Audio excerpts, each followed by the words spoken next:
नमस्कार, मैं बालकृष्ण और आप देख रहे हैं न्यूज फॉर हेडलाइंस। कल ही राबड़ी देवी के आवास पे सीबीआई घंटों पूछताछ राबड़ी देवी से की है और मेरे साथ इस मामले पे बात करने के लिए जनाधिकार पार्टी के प्रदेश अध्यक्ष राघवेंद्र कुशवाहा जी। राघवेंद्र कुशवाहा जी, आखिर लालू यादव को परेशान वास्तविक में किया जा रहा है, उनके फैमिली को डिस्टर्ब किया जाता है?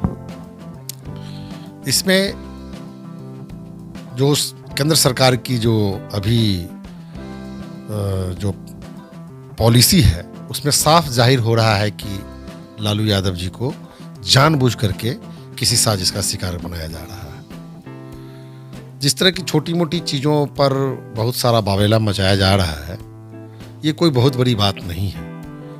अब कोई आदमी किसी खास जाति विशेष से है, उनसे संपर्क है और उसके परिवार के कोई लोग नौकरी में चले गए, तो इसका अर्थ तो ये नहीं होता है कि कुछ लेन देन के बाद ही नौकरी में गए होंगे। और जब देश में इस सरकार के ऊपर में इतने बड़े बड़े आरोप लग रहे हैं अडानी और नरेंद्र मोदी का, और उस पर फिर जांच की बात राहुल गांधी जी ने इतनी प्रमुखता के साथ उठाया, तो उन्होंने तो इधर उधर की बात करके उसको भटका दिया पूरे सदन को। जब अरबों अरबों रुपए की बात हो रही है, देश की पूरी संपत्ति को नीलाम करने की बात हो रही है, औने पौने दाम में बेचने की बात हो रही है, कई सारे आरोप लगाए गए। विदेशों में भी जा करके उनको ठेका पट्टा देने की बात हुई, उनको लोन देने की बात हुई। LIC और SBI के शेयर में जो गिरावटें आई है हाल के दिनों में, उससे देश के गरीब लोगों का जो उसमें शेयर लगा था, इन्वेस्टमेंट था, वो पूरी तरह से चौपट हो गया। तो इन सारी वजहों से लोगों का ध्यान हटाने के लिए कि भाई देश के प्रधानमंत्री पर कई तरह के वित्तीय अनियमितता का आरोप लग रहा है, तो क्यों नहीं इधर से ध्यान हटाने के लिए लालू जी के ऊपर में फिर से सरे गरे मुर्दों को उखाड़ा गया है।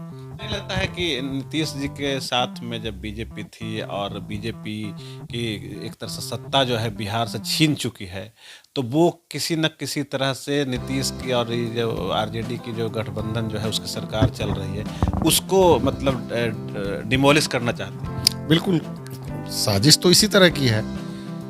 साजिश तो यही है कि सरकार को डिफेम करे और पब्लिक के बीच में इसकी बखिया उखेरी जाए, और उसके पीछे यह भी है कि अपनी भी छवि बचाई जाए।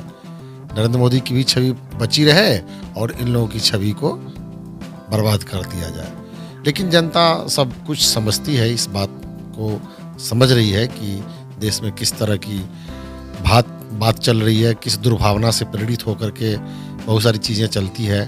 देश की सारी संवैधानिक संस्थाओं को नरेंद्र मोदी जी अपने तरीके से चला रहे हैं। कोई भी संवैधानिक संस्था अब स्वतंत्र रूप से नहीं काम कर रही है, बल्कि उनके इशारे पे नाच रही है।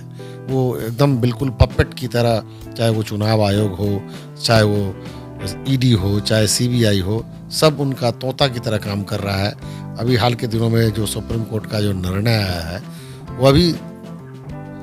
वो स्वागत योग्य है। बिहार में, क्योंकि 2024 का चुनाव होना, बिहार में अगर कुछ करना है नरेंद्र मोदी जी को, तो लालू यादव केंद्र बिंदु में रहते हैं, क्योंकि लालू यादव के साथ ही राजनीति शुरू होती है और ख़त्म भी होगी। तो लगता है कि लालू परिवार पे अगर हमला करते हैं तो 2024 का जो चुनाव होगा उसमें उनको कुछ मार्जिन, कुछ फायदा होगा। निश्चित रूप से आपने जो प्रश्न उठाया है, बिल्कुल उस प्रश्न के आलोक में ही सारी कवायद चल रही है। और बिहार की राजनीति में तो लालू जी हैं ही हैं। लालू जी के इर्द गिर्द ही राजनीति चलती है, या तो पक्ष में या विपक्ष में। जब भी लालू जी रहे हैं, उनके इर्द गिर्द राजनीति चलती रही है, और वो जब तक जिंदा रहेंगे, हमको लगता है एक उनका फैंस एंड फॉलोइंग्स का एक वर्ग है जो उनके नाम पर कुछ भी करने के लिए तैयार रहता है। तो अब लालू जी फैक्टर 2024 में होंगे कि नहीं? फैक्टर तो है ही है। इसीलिए तो उनको डिफेम करने के लिए हथकंडे अपनाए जा रहे हैं भारतीय जनता पार्टी की तरफ से। अब वो बस वापस भी आ गए हैं, दिल्ली आ गए हैं, तो कहा ये भी जा रहा है कि होली बाद शायद बिहार भी आएंगे। तो लगता है कि 2024 की रणनीति आएंगे तो कुछ उनके माध्यम से ही बनेगा। बिल्कुल, निश्चित रूप से देश में जो नफरत का माहौल है और लगातार लालू जी की राजनीति भारतीय जनता पार्टी के विरोध से शुरू हुई है, और वो भारतीय जनता पार्टी के सामने में कभी नहीं झुके हैं। और हमको ऐसा लगता है कि नहीं झुकेंगे। तेजस्वी क्या करेंगे इसके संदर्भ में मुझको कोई जानकारी नहीं है, लेकिन लालू जी जब तक जिंदा है तब तक भारतीय जनता पार्टी के खिलाफ में संघर्ष करते रहेंगे और उनकी मुहिम होगी कि भारतीय जनता पार्टी को फिर से 2024 के इलेक्शन में उनको रोका जाए। लगता है कि लालू यादव अगर अपने पुराने तेवर में आए और अगर स्वास्थ्य अगर उनको सपोर्ट किया तो नरेंद्र मोदी को इस बार 2024 में काफ़ी मुश्किल हो सकती है। अभी आपने देखा ही होगा नरेंद्र मोदी जी के पक्ष के जितने भी मीडिया है उन लोगों ने भी अपना सर्वे कराया था, तो उसमें आपने देखा होगा कि मोदी का ग्राफ गिर रहा है। उनको 50-60 सीटों का नुकसान होने की बातचीत अभी के सर्वे में, हाल के सर्वे में आया है। तो जब उनका मीडिया 50-60 सीट नीचे गिरने की बात कर रहा है तो मैं तो समझता हूँ कि अगर ढंग से विपक्ष के लोग एक हो जाएं, एक मंच पर आ जाए और एकता जोड़ों का भी असर दिखेगा। भारत जोड़ो का असर तो दिख ही रहा है, भारत जोड़ो का असर दिख रहा है। पब्लिक के बीच में राहुल गांधी की भी छवि अच्छी हुई है और कांग्रेस पार्टी को भी ताकत मिली है और भारत जोड़ो यात्रा के माध्यम से राहुल गांधी जी को भी समझने का मौका मिला है देश को बढ़िया से। और मुझको ये लगता है कि सारे विपक्ष के लोग एक मंच पर आ जाएंगे तो निश्चित रूप से धाराशायी हो जाएगी ये सरकार।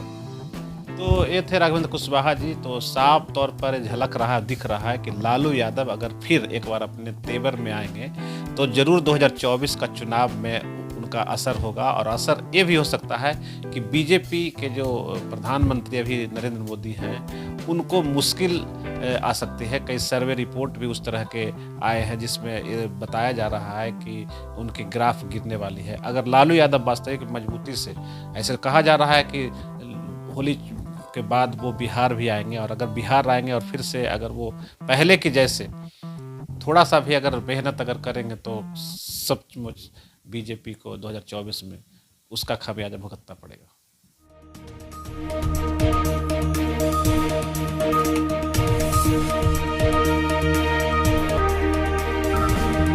अगर आपको ये खबर अच्छी लगी तो चैनल को सब्सक्राइब करना नहीं भूलें और बेल आइकन जरूर दबाएं।